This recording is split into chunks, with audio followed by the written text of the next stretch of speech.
Thank you. Thank you. Thank you. Thank you. Yeah, this is not an I program, right? It's a we. Welcome, new friends. Nadia, recovered alcoholic, and I'm here with Bill Swan. Thank you.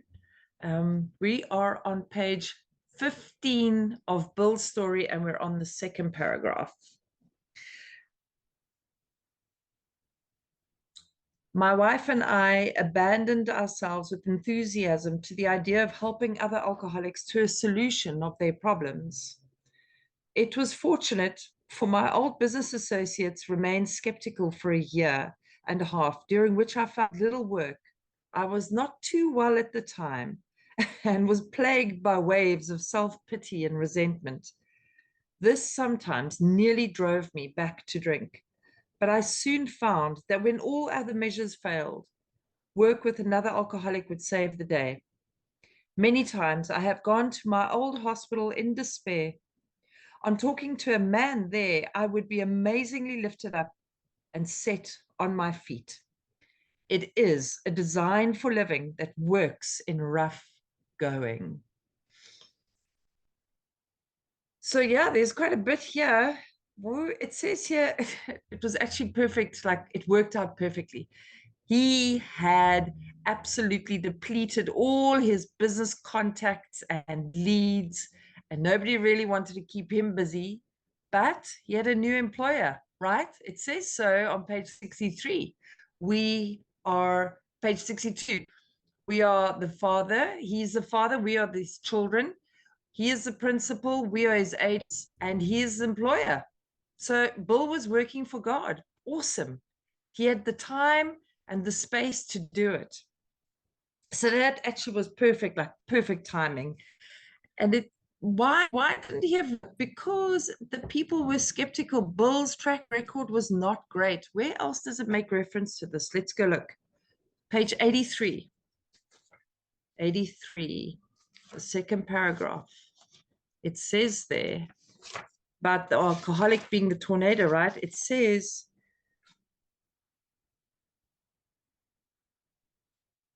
that 10 or 20 years of drunkenness will make a skeptic out of anyone. And that's exactly the case. I was not too well at the time. He was plagued by waves of self-pity and resentment. We're not plagued by that stuff. We're driven by that stuff, because it says on page 62, the second paragraph, it says that selfishness and self-centeredness is our problem, because we are driven by 100 forms of fear, self-delusion, self-seeking, self-pity. And it's sometimes driving back to drink. But what gives us immunity from that first drink?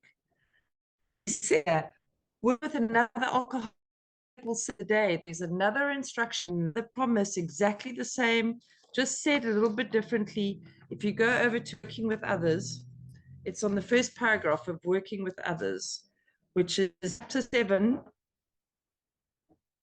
the first couple of lines. Practical experience. Bill has practical experience. He says here, he was driven by self-pity and resentment, and he was plagued by it, and he almost went back to drinking. But he found that if he worked with another alcoholic, it would save the day. Just one day. We only have a daily reprieve. Save the day.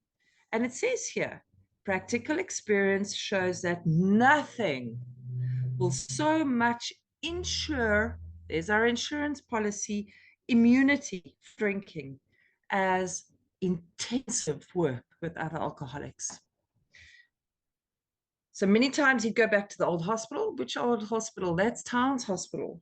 And talking to a man there, he would be instantly lifted back onto his feet. And here's the name for our YouTube playlist. This meeting is called A Design for Living, and this is where we got our name from. It is a design for living that really works in tough going, certain trials and low spots. You know, I've shared it on this meeting before. I felt my whole life like everybody else had been given a manual and a procedure manual to life, and that I missed the cue that day, and then I missed the memo the next day. I don't feel like that anymore. I really don't feel like that anymore. When I'm lost or frightened or scared or I don't have an answer, I know that I'm going to find someone armed with the facts, or God is going to give me an answer like He did this weekend, or I'm going to find it in these pages. But somewhere I'm going to find something that I need to know what it is I need to do. It's a design for living. It's the manual is here. And then I just also want to make some more references to this remaining skeptical. Let's go look at page 122, the third paragraph. I love doing this. You know, I love doing this. So you got to bounce with me because that's what I do. I bounce all over the show.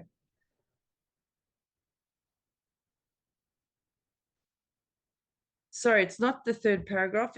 Yes, it is the third paragraph.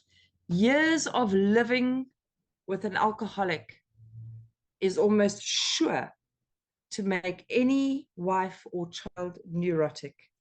The entire family is to some extent ill.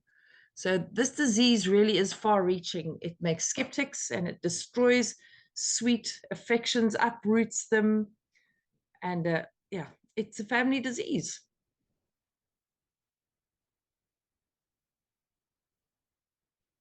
All right, we commence to make many fast friends, and a fellowship has Nadia, grown up among us.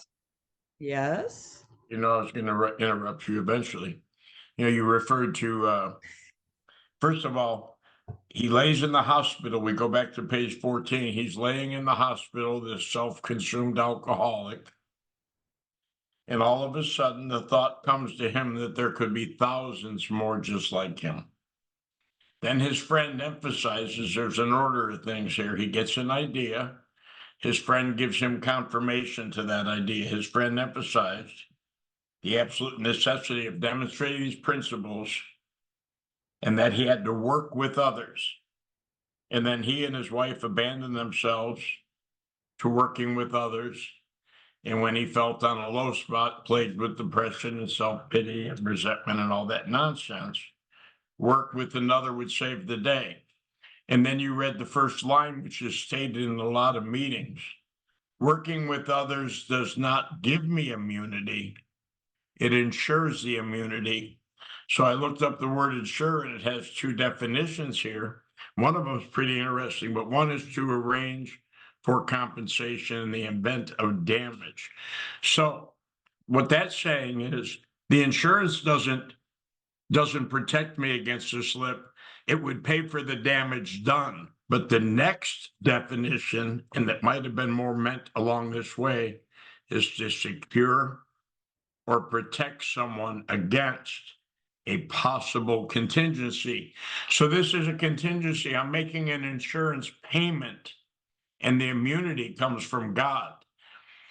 And in the instructions for step 3, I believe the goal of Alcoholics Anonymous is laid out.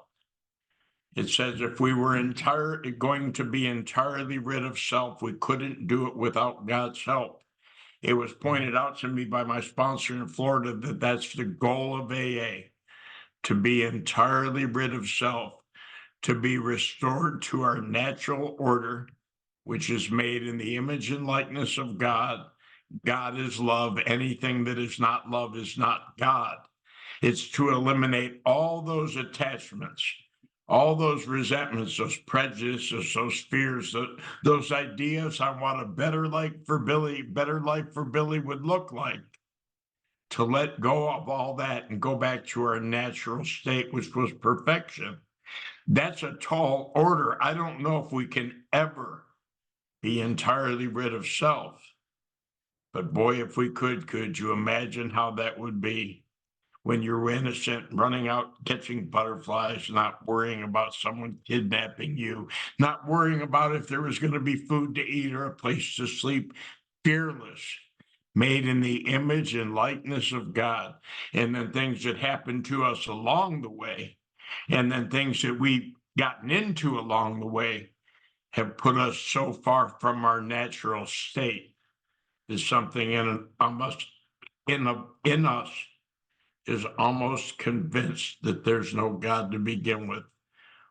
What an insidious disease, but what a compensation if I get the idea that alcohol's not my problem, I need to stay away from the first drink because then I missed the greatest show on earth, which is my life reconciled to the God of my understanding. What a gift we got as a result of drinking ourselves into mayhem.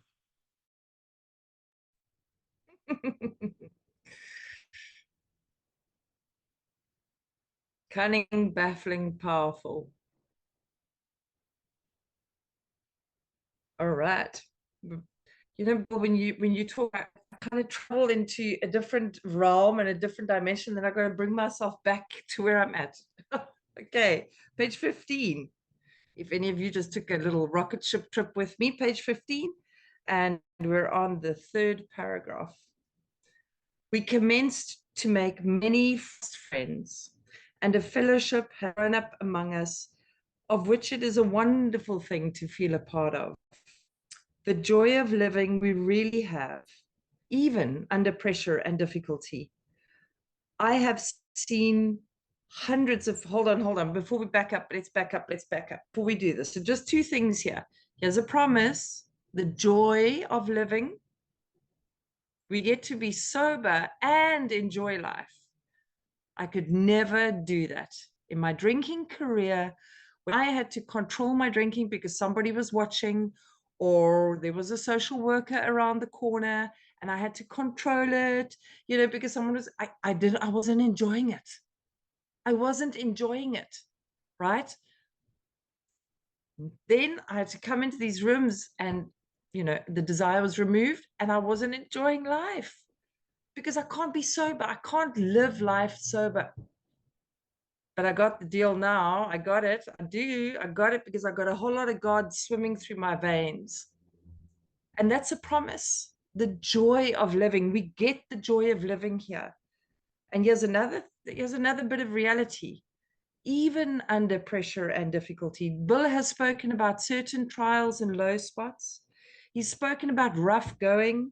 He's saying pressure and difficulty. I am not saying to you, newcomer or relapser who's come back into these rooms, I'm not saying to you, take our hands. This is going to be an absolute ball of fun for the rest of your life. Life's going to happen. Life's going to get lifey. We're going to lose people. We're going to lose people to death. We're going to lose people because they're going to leave. We're going to lose jobs. We're going to lose homes. I'm sitting now and I've been given news today that I don't have a home in 2 months' time. But I can promise you, I know. It's just a knowing. It's just a knowing. Because I've seen enough miracles in the last 4 years. It's just a knowing that it's going to be okay. Yes, that human side of me is like, I need to know now. Like, I need to know now what's my new address. What is it going to be? Summer, remember us talking about this a while back. Like, what's it going to be? When am I going to? And I just know. I just know. And I'm so grateful I'm here with you guys tonight, man, because I was wobbling before this meeting. So there is some rough going, and there are going to be trials and low spots, and there's going to be pressure and difficulty, but there's going to be a joy of living even through all of this stuff. I just know it. It's interesting Now, that yeah. in the chapter where it talks about becoming dangerously and disgustingly antisocial, and our friends, the remonstrances of his friends fell away. And then that first line you just read, we make many fast friends, and that's more out of necessity. We don't know each other up to just a short while ago, but it's like you see, you can go to an AA meeting and not know anyone, and 10 minutes later be reminiscing as if you lived together in the past. But we make many fast friends, and we experience the joy of living, which alcoholism was taking away.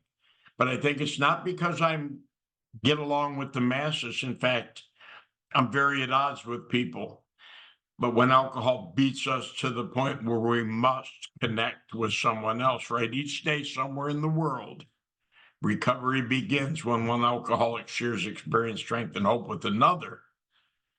That has to take place. And then there's a connection that really defies any type of other society. You know, you go to a PTA meeting and join a church, you're kind of standoffish, right? We come into a meeting and it doesn't matter. As soon as I disclose to you my difficulties rather than my accomplishments, or by the time I meet you, there are none. My difficulties, which are vast, creates an opportunity for you to share your difficulties. And like it talks about, we're brothers of necessity rather than virtue. And I desperately need you, which means I have to learn to get along with others. And that's very difficult. Unity is critical in Alcoholics Anonymous, our first tradition. Our lives depend on AA unity. And I don't know about anyone else, but I was at odds with everything and everyone and didn't realize it was ultimately myself that I was divided from. But we'll keep coming. We'll probably get through Bill's story by the end of the year.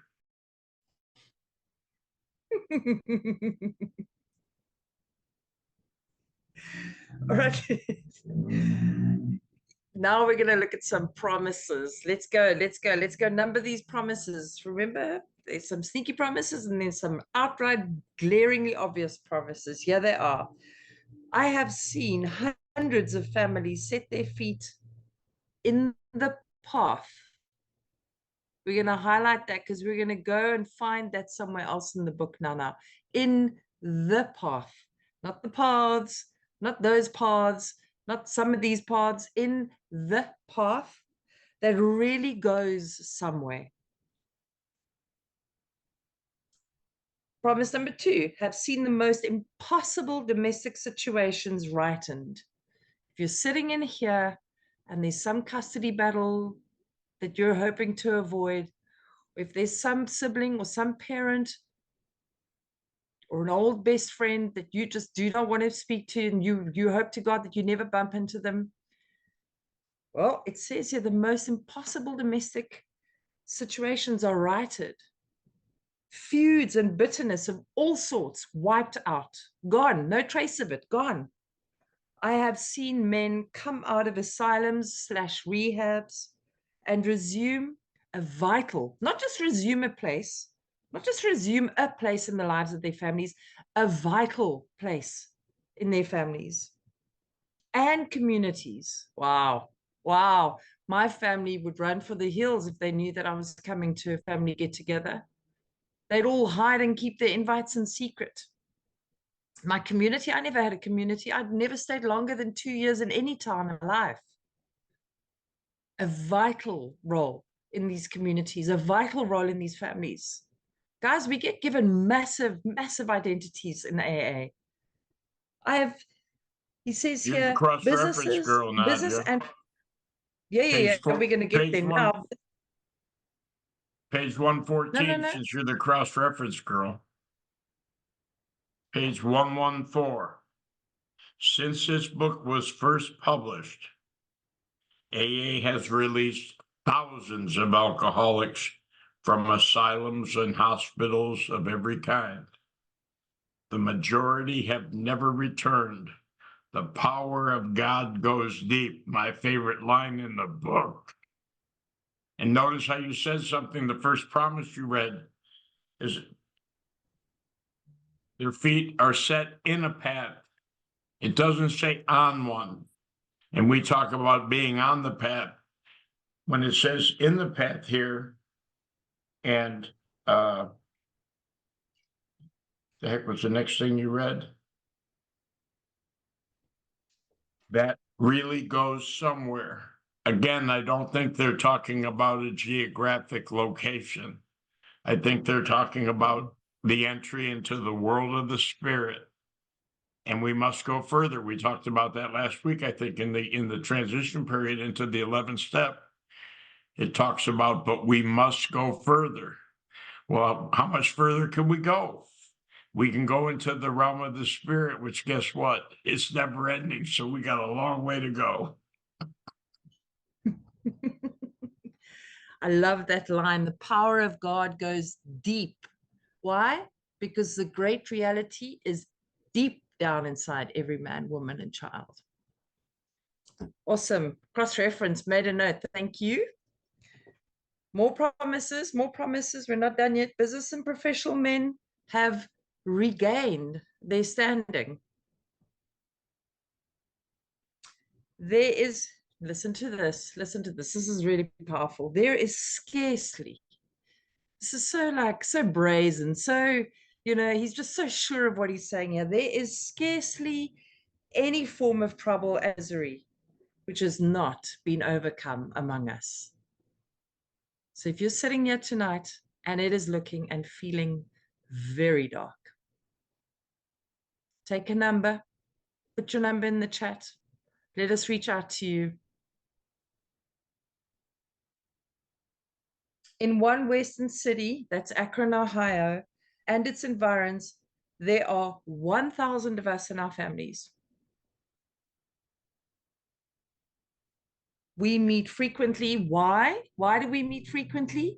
Not so that we can go feel better, not so that we can get a hit of feel good AA juice and then carry on for the rest of the week, like some other some other new friends of ours do on a Sunday. They come in for an hour and they go and they just resume life. No, we don't. We come to meetings. Why? So that newcomers may find the fellowship they seek.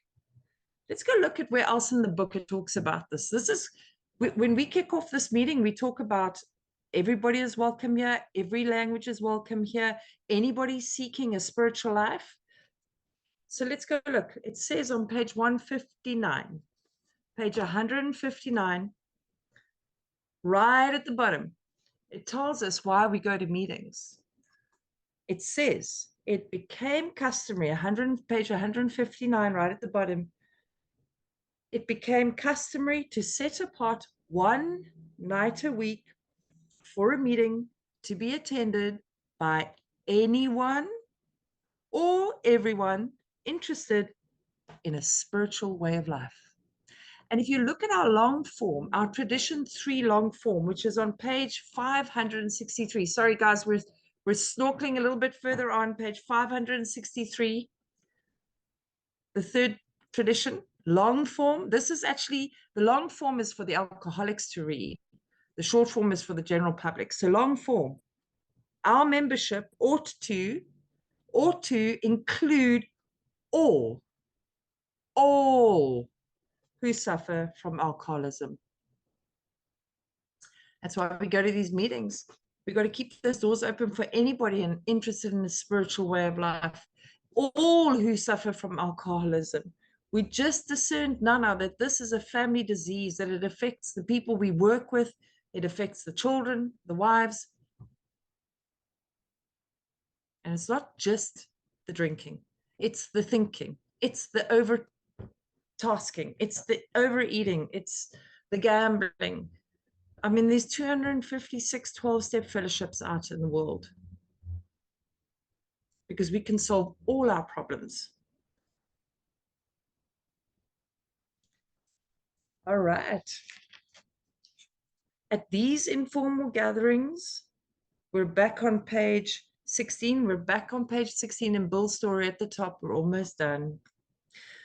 At these informal gatherings, one may often see from 50 to 200 persons. We are growing in numbers and power. Little did Bill know that today we'd be in every single country in the world. An alcoholic in his cups is an unlovely creature. And you know what? That's not just an alcoholic who's been drinking. That's an alcoholic who's dry and not drinking and with no solution. Unlovely creature. I've been an unlovely creature in these rooms. I've been an unlovely creature. And thank God that you guys kept the doors open and your arms open for me. Our struggles with them are variously strenuous, comic, and tragic. One poor chap committed suicide in my home, in Bill's home. He could not or would not see our way of life. Where else do we hear that? We hear that at every single meeting we go to, right? On page 58, Bill talks about the could nots and the will nots. Page 58, how it works, chapter 5, first paragraph, it says here, those who do not recover, like our friend Bill C., this poor gentleman who committed suicide in Bill's sitting room, he hung himself, Bill C., rest in peace. He was a could not and a will not. He says here, those who do not recover, this is a warning, are people who cannot or will not completely give themselves to this program. And I've been a cannot and I have been a will not. Yeah, I can't do this program. You don't know. I'm so busy. I've got kids. I'm a single mom. I cannot. Oh, I can't. What? You want me to do what? How many? What? What? That's a tall order. I cannot. And I've been a will not. I will not take a sponsor because I will not ask for help. I will not ask you what step 4. What does that mean? What does it look like? What are the steps? Where are the steps? I've been both. And I didn't recover.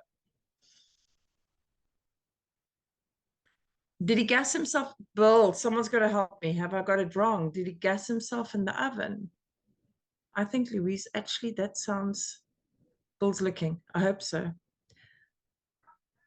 We'll check. I'll make a note. He gassed himself in the oven. There you are. And you know, that is in the where else vision in the for book do you, they it talk talks about the jumping off point? Yeah. Who is? We are? Is that right? Yeah, when you an alcoholic will know that he cannot live with or without alcohol, he'll be at the jumping off point. And also in A Vision for You, it talks about the casual gatherings for one night a week. Anyone interested in a spiritual way of life could get together. There was nothing formal about it. But in the informality of it, it talks about when someone capitulated, finally surrendered, they were to experience. That's actually another one of those moving lines, that could get you to have that feeling. And you hear it. And unfortunately, and you will hear it vaguely on Zoom. We get into the meeting and there's chattering, but when you hear someone chattering or see their light flashing, letting you know that they're speaking, it's not as common. But when you walk into a meeting of Alcoholics Anonymous, it's well attended. Before the meeting starts, it gives us a description of this. And it says, many a man yet days from his hospital experience, and this is page 160 for those who want to do the Nadia flip around all over the book. She takes us all over. Has stepped over the threshold of that home into freedom. Many an alcoholic who entered there came away with an answer. He succumbed to the gay crowd inside who laughed at their own misfortunes and understood his. Impressed by those who visited him at the hospital, so they came on a 12-step call, invited him to the fellowship. He capitulated entirely when later, in an upper room of this house, he heard the story of some man whose experience closely tallied with his own. The expression on the faces of the women, that indefinable something in the eyes of the men, the stimulating and electric atmosphere of the place conspired to let him know there was haven at last. And it talks about they were going to, it's powerful. I'm going to read this, continue. The very practical approach to his problems, the absence of intolerance of any kind, the informality, the genuine democracy, the uncanny understanding which these people had were irresistible. He and his wife would leave elated by the thought of what they could now do for some stricken acquaintance and his family. They knew they had a host of new friends. It seemed they had known these strangers always. They had seen miracles, and one was to come to them. They had visioned the great reality, their loving and all-powerful creator. They were exposed to the greatest show on earth at the beginning. And when God set something in motion, it has to be able to stand the test of time. Maybe Alcoholics Anonymous was in preparation for 4,000 years when it talks about the recorded history of people seeking a solution for this bedevilment called alcoholism. And all of a sudden, here it was. Maybe, Ollie, maybe it was starting to be birthed with the Washingtonians. We talked about it like they were a failed organization. This might have been part of God's plan to begin with. It was a memory that was brought to Bill when the Fellowship of Alcoholics Anonymous was starting to dwindle. There was division, and someone got a hold of Bill and said, you know what? Someone in 100 years, they might say, what a great thing this AA could have been. He said, but they're at odds and they got the rules and they don't want to get along with others. And these warring fragments are breaking apart. And Bill Wilson, who had sought relief through all these attempts that he did to get sober, had never heard of the Washingtonians. And someone told him of them. He did some study and realizing that they fell apart because they had lost their primary spiritual aim. And when he got a hold of that, and then the traditions came along, if that wouldn't have been done 70 years ago, 75 years ago, we might not be here right now because AA could have folded. This was some powerful stuff that was taking place. But like I said, I have to believe that God, they call it in the book, the spark that took place in Akron, Ohio, which incidentally in 2 weeks, less than 2 weeks, we're going to be celebrating here the birth of AA, year 89. My buddy told me, at the first Founders Day, Nadia, there were only two.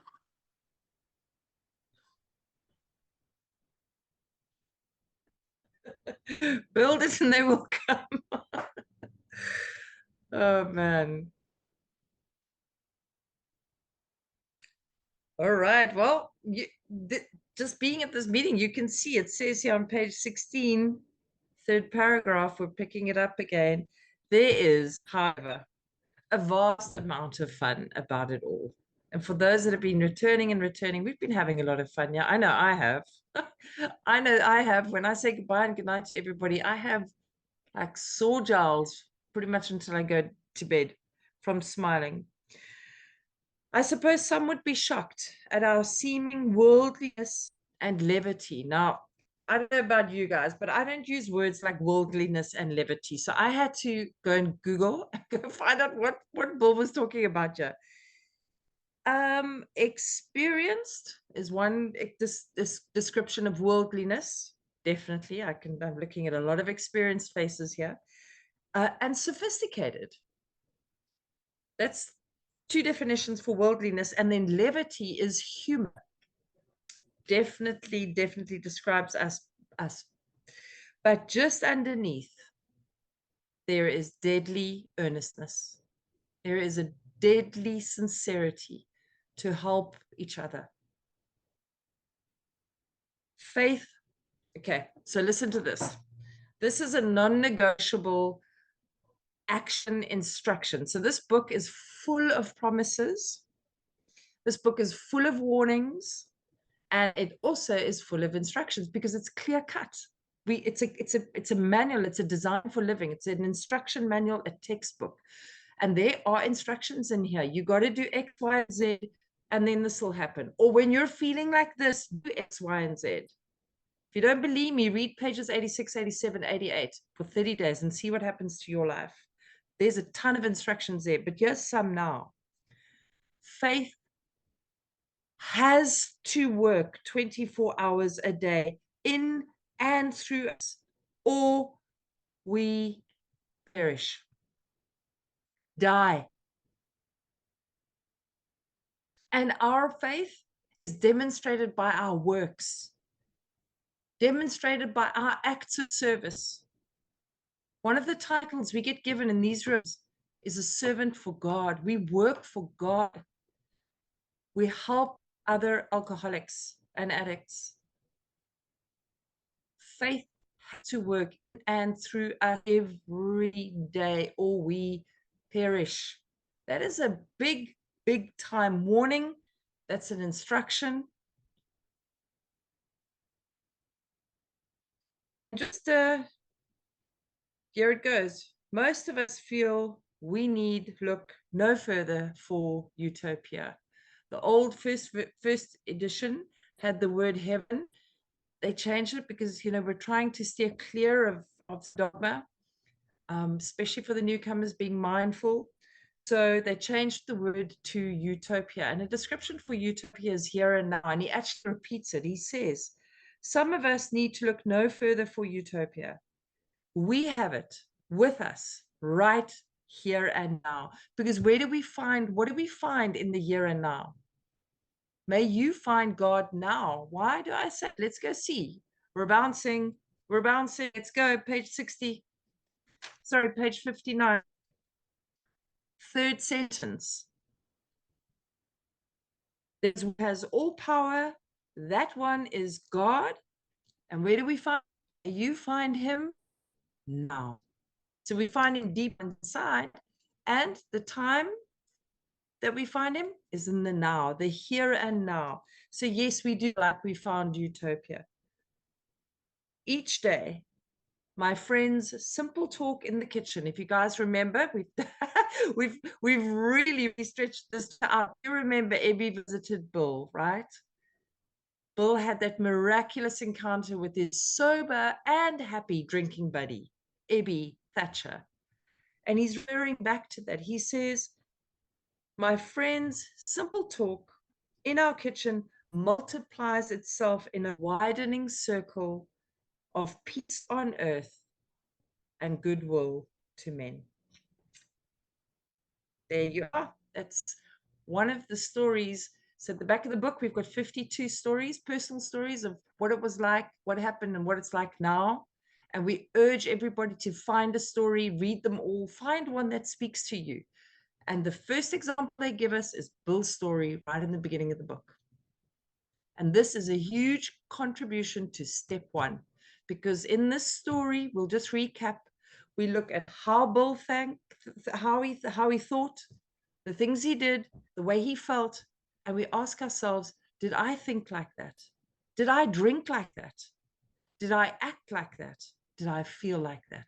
Yes, I must certainly this thing, because I'm one of them. I'm one of them. I'm an alcoholic, and I must certainly have this.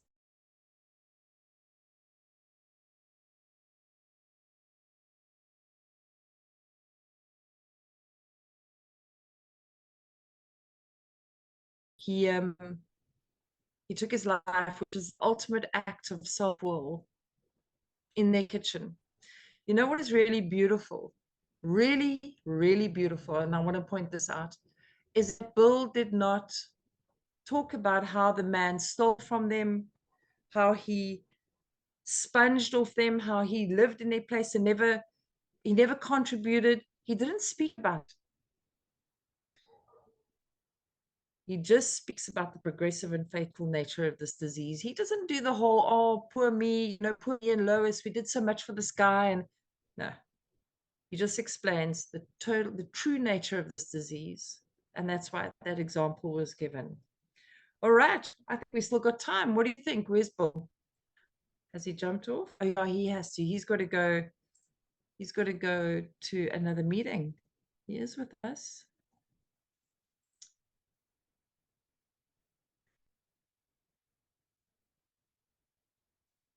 We still got 15 minutes. What do you guys say? Should we hop on over to There Is a Solution?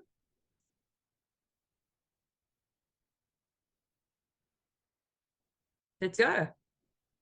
Page 17. Chapter 2. There is a solution. Not there are a few, or there is some. There is a solution. So here it goes. We of Alcoholics Anonymous know thousands. You can line that out and make it millions of men and women. Hold it. Are you I'm there? holding, I'm backing up, I'm backing up, I'm backing up. Hold it. We just so happen to have.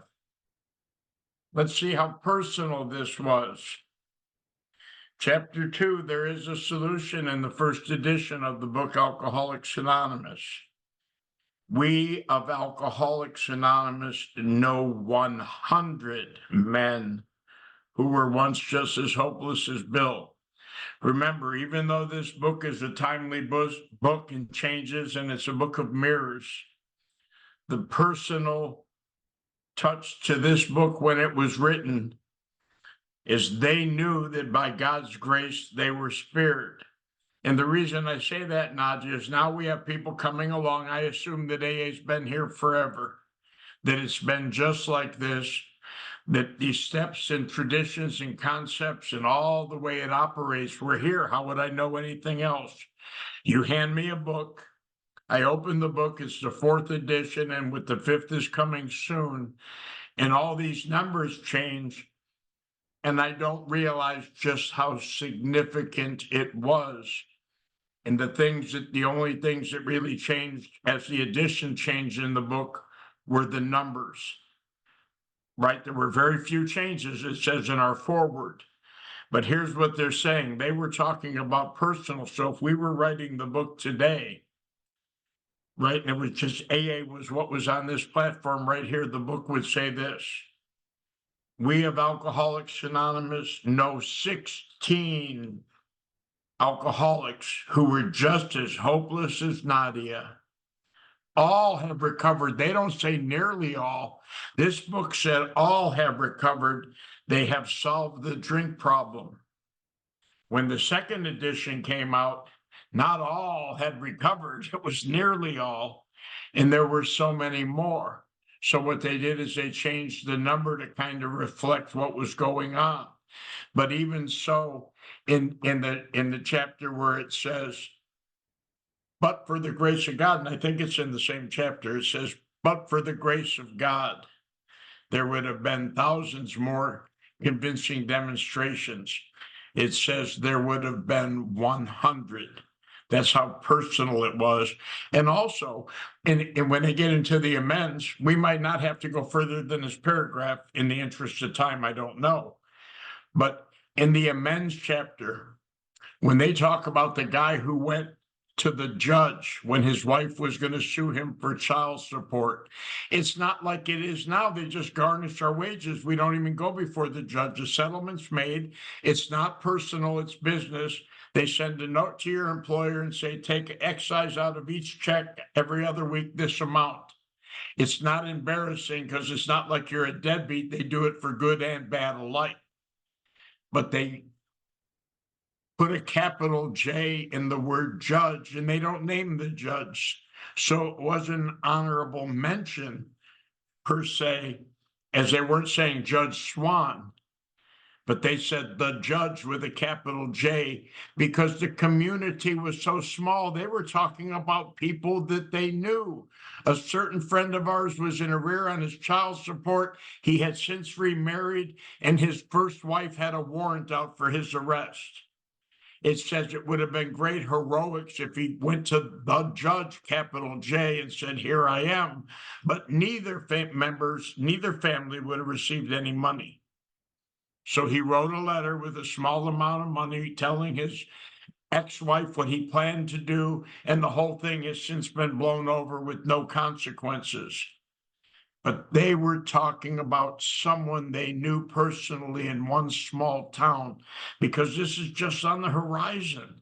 I mean, now, Nadia, not only do we have international AA on Zoom, they've got directories that are like the old-fashioned phone books that most people coming into AA, young people don't know what the hell we're talking about.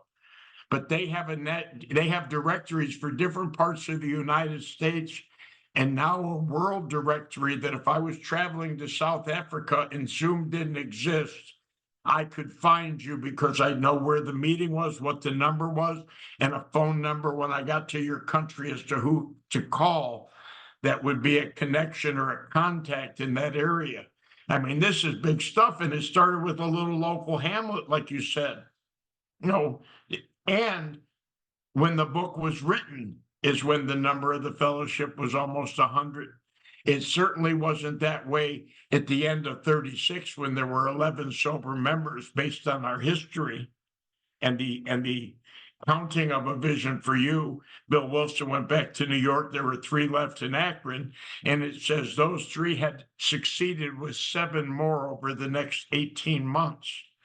So that means at the end of 36, beginning of 37, there's 11 members of AA out there. The world's a pretty big place, and now AA is a household name no matter where you go. this is a big deal going on. It's only 89 years old. Like I said, I think in about another 500 years, there won't be any more churches. They'll be renting rooms from us. That's such a great point that you made. Absolutely. Yeah, this is a big deal. This is I mean, besides the logistics around our growth, and like Bill said, you know, there'll be, when we can find each other all over the world, the logistics of this AA, and it's without marketing, it's without,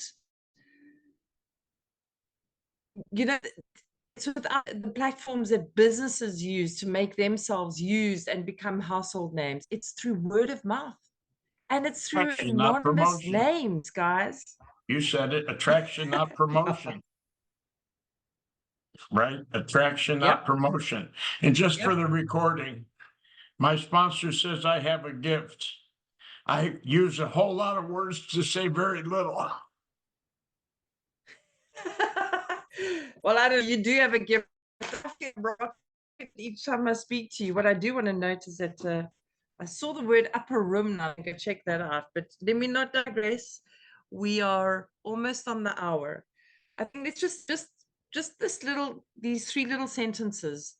There's a lot going on here. Let's first say number one, nearly, there's a promise, nearly all have recovered.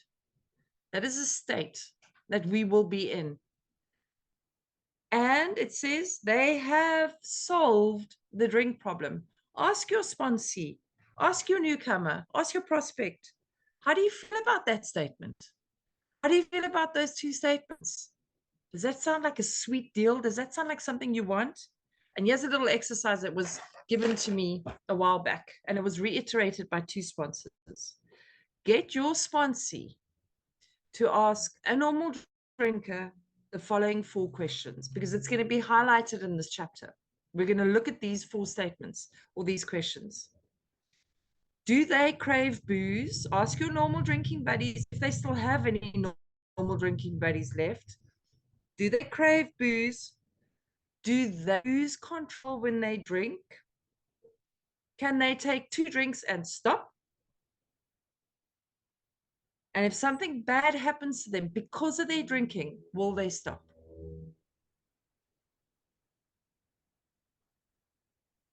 Scribble those at the top. That's just like a little exercise. It's just a little sponsor exercise that I've got.